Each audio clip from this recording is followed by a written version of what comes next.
سنن و آداب سبق نمبر 13 لباس کے آداب یعنی کپڑے پہننے کے آداب۔ ادب نمبر 1 پاک صاف لباس پہننا۔ اللہ سبحانہ تعالیٰ کا ارشاد ہے اور اپنے کپڑوں کو پاک صاف رکھو۔ ادب نمبر 2 لباس کو اللہ سبحانہ تعالیٰ کی نعمت سمجھنا۔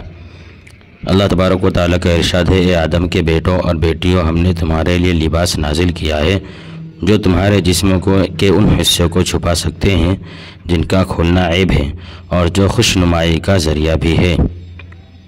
ادب نمبر 3 سفید کپڑے پہننا۔ نبی کریم صلی اللہ علیہ وسلم کا ارشاد ہے، سفید کپڑے پہنو اس لیے کہ یہ زیادہ پاک اور صاف رہتے ہیں، یعنی اس پہ گندگی لگے تو فوراً پتہ چل جاتا ہے تو انسان اس کو پاک صاف کر لیتا ہے۔ ادب نمبر 4 نیا کپڑا جمعہ کے دن پہننا۔ حضرت انس رضی اللہ عنہ فرماتے ہیں، جب آپ صلی اللہ علیہ وسلم کو نیا کپڑا میسر ہوتا تو آپ اسے جمعہ کے دن پہنتے، یعنی کوئی بھی نیا کپڑا ہمیں ملے تو فنکشنوں میں شادی وغیرہ میں پہننے سے بہتر ہے کہ جمعہ کے دن سے اس کی ابتدا کی جائے۔ ادب نمبر 5 غیر مسلموں کا سا لباس نہ پہننا۔ آپ صلی اللہ علیہ وسلم نے فرمایا، وہ شخص ہم میں سے نہیں ہے جو ہمارے علاوہ دوسروں کی مشابہت اختیار کرے۔ ادب نمبر 6 متکبروں کا سا لباس نہ پہننا۔ آپ صلی اللہ علیہ وسلم نے فرمایا، جو شخص شہرت کا لباس پہنے گا اللہ سبحانہ تعالیٰ قیامت کے دن اسی جیسا لباس اسے پہنائے گے، پھر انہی کپڑوں میں آگ بھڑکائی جائے گی۔ ادب نمبر 7 لباس میں مردوں کا عورتوں کی اور عورتوں کا مردوں کی مشابہت اختیار نہ کرنا۔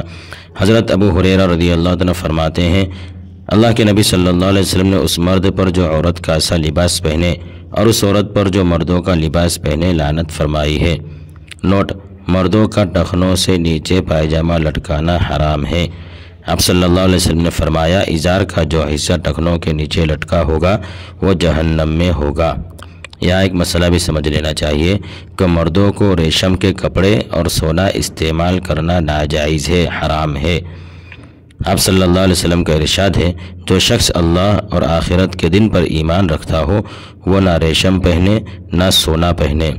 ادب نمبر 8 کپڑے پہننے میں داہنی طرف سے شروع کرنا۔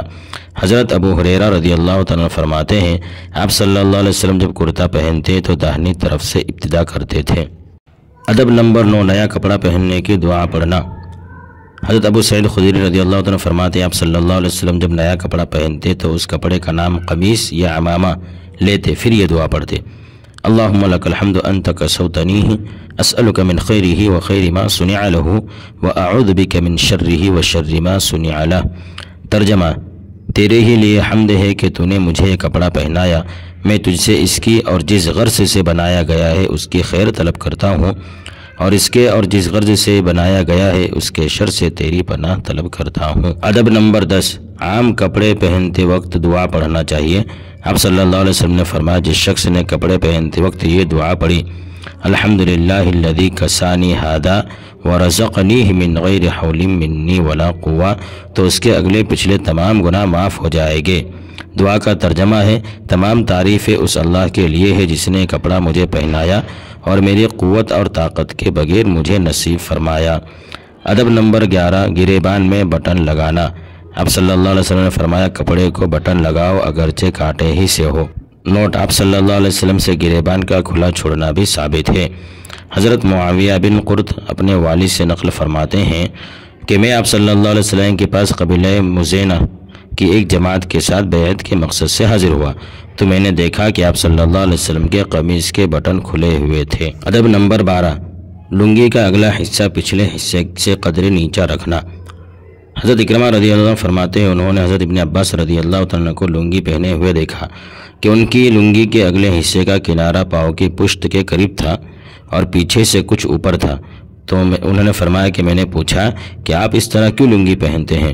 تو فرمایا، میں نے اللہ کے نبی صلی اللہ علیہ وسلم کو اسی طرح لنگی پہنتے ہوئے دیکھا۔ ادب نمبر 13 کپڑے اتارنے میں بائیں طرف سے ابتدا کرنا، یعنی کپڑے پہنتے وقت سیدھی طرف سے پہن رہے تھے تو اتارتے وقت الٹی طرف سے بائیں طرف سے اتارنا۔ ادب نمبر 14 لباس نکالتے وقت بسم اللہ الذی لا الہ الا ہو پڑھنا۔ آپ صلی اللہ علیہ وسلم نے فرمایا، مسلمان شخص کا کپڑے نکالتے وقت بسم اللہ الذی لا الہ الا ہو پڑھنا جنات کی آنکھوں اور انسان کے ستر کے درمیان پردہ ہو جاتا ہے۔ ادب نمبر 15، کسی کو صاف دھلے ہوئے کپڑے پہنے دیکھے تو یہ دعا دینا، البس جدیدن وعش حمیدن ومت شہیدن۔ حضرت عبداللہ بن عمر رضی اللہ عنہ فرماتے ہیں آپ صلی اللہ علیہ وسلم نے اس شخص کو جس نے صاف ستھرے کپڑے پہنے تھے یہ دعا دی تھی، البس جدیدن وعش حمیدن ومت شہیدن۔